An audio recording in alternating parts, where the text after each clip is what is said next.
Hello everybody, Scott here again with Perry Public Library's Your Cup of Tea sessions, and today we're doing Windows 10 Part 3.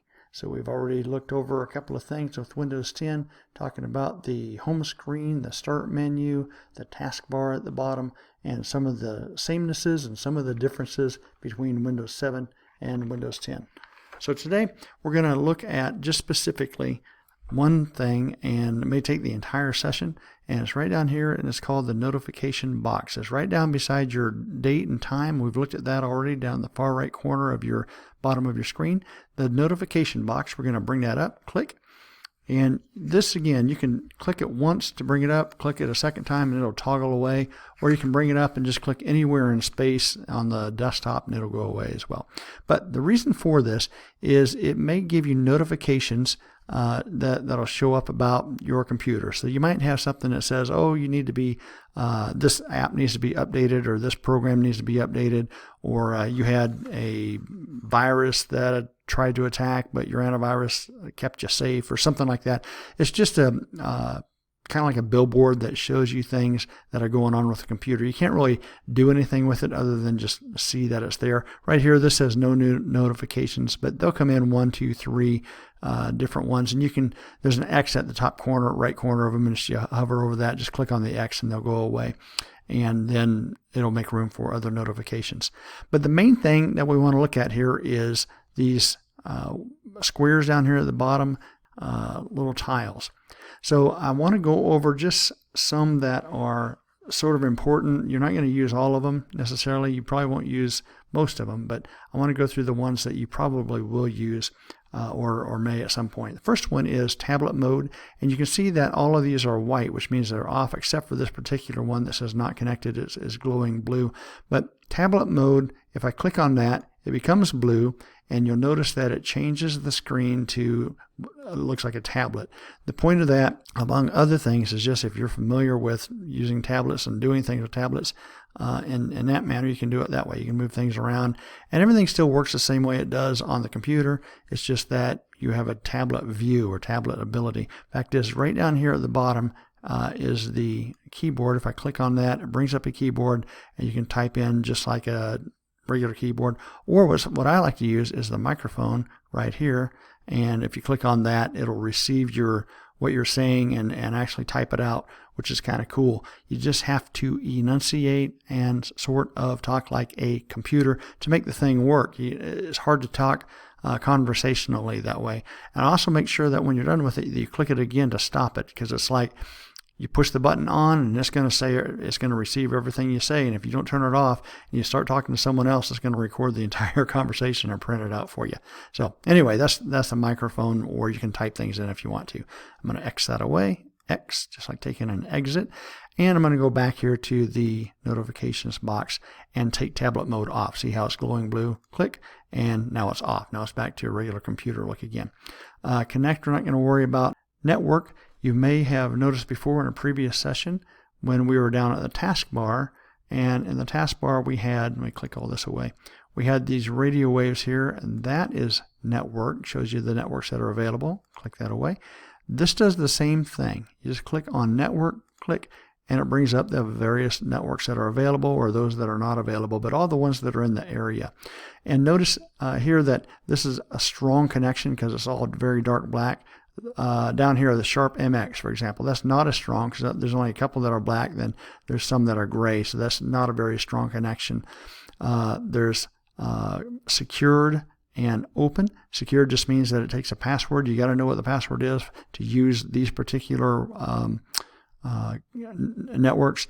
The open ones are public, like you can come into the Perry Public Library and click on Perry Public Library Network. It's open, meaning that it's not password secured, and it also is available to any scammers that want to try to attack your computer. Not necessarily likely, but it can happen. You just need to be aware that an open network is not very secure. So you kind of don't want to be doing a lot of financial business on open computers, or things that take your social security numbers, that type of thing. So that's network.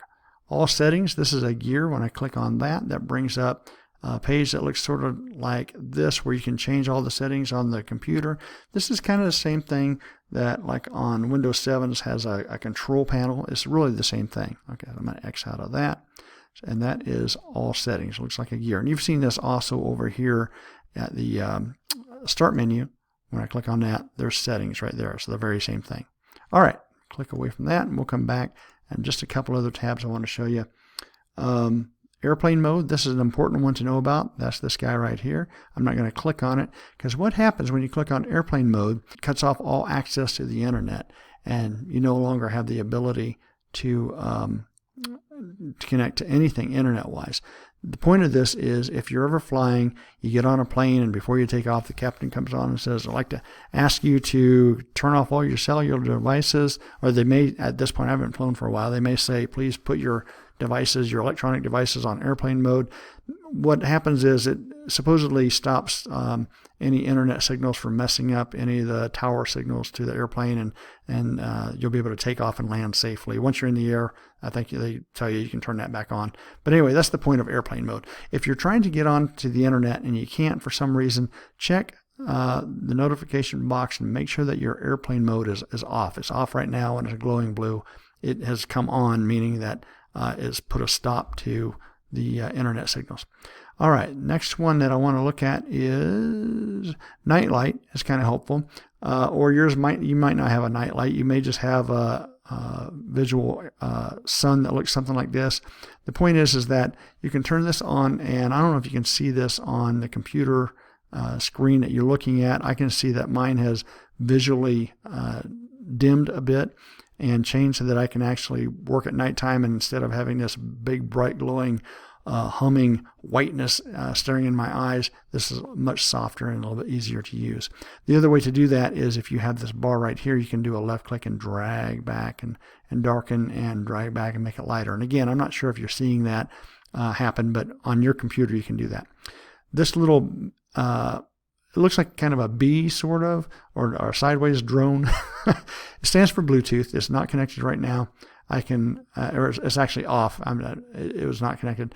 It's off right now. I can turn Bluetooth on, and it can connect to anything in the area that I need to connect Bluetooth to. So, for example, if you have a earbud that you need to use Bluetooth to listen with, this would be the thing to use. You can connect to the computer. Maybe you have YouTube playing, you got some program or some music or something playing, and you want to hear it, and it connects Bluetooth wise to an earbud that you're wearing in your ears. You can turn that on, and there will be a connection that you'll be able to make.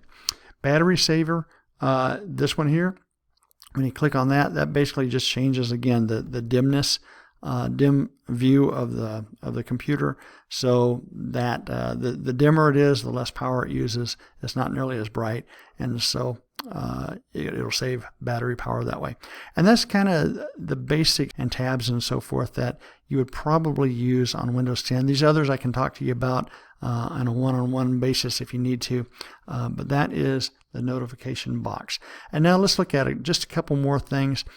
Right here where it says type here to search, and it has a little magnifying glass. Anytime you see that circle with the line, that always means search something. And universally, whether you have it's on your phone or your tablet, you'll see that it always means search or a website. But I can type here and search anything I want. Let's say that I wanted to search for weather, W-E-A, and that's all farther I've got. And it's anticipating that I'm looking for the weather app, and I can just click on that and it'll take me to the weather app. Or let's say that I wanted to look at Word. Let's say a Word document. W-O-R is all I type in, and already it wants to take me to Word 2013. That's the best match, it says. I have apps, Word 2013. I also have a WordPad program that I could use, which is similar, kind of predates Word a little bit. But these are two items that are on my computer that I can use. Documents, more than one. Documents have the word W-O-R in it, the word, and settings also has that.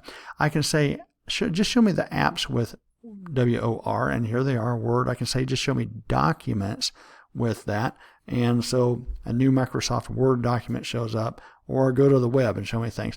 Anyway, that's how you use this up here, and that's how you use this down here. You just type in a word that you want to find having to do with whatever it is on the computer. Let's say date, for example, and it can go to date and time settings. I can change that. I can see it, synchronize it, and so forth. Anything that you want on your computer. Let's say that you typed a poem a week ago, and it was really good. It was a great thing, and you kept it on your computer somewhere, and you think, where in the world did I put that?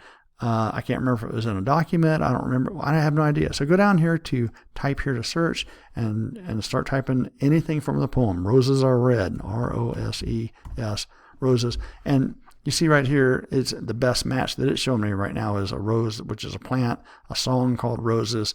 And then it says search the web, because I don't have anything on the computer that pertains to roses are red at this moment in time. So, but if that were my poem that I had written a week ago and we're trying to find it, that would show up as an option to find. All right, well, that's all we have time for on this third session of Windows 10 with Your Cup of Tea series. Jump in for one more session, session 4. We're going to talk about Cortana and just a couple other things that we briefly mentioned we'll have time for. And I'll see you shortly in session 4 of Windows 10.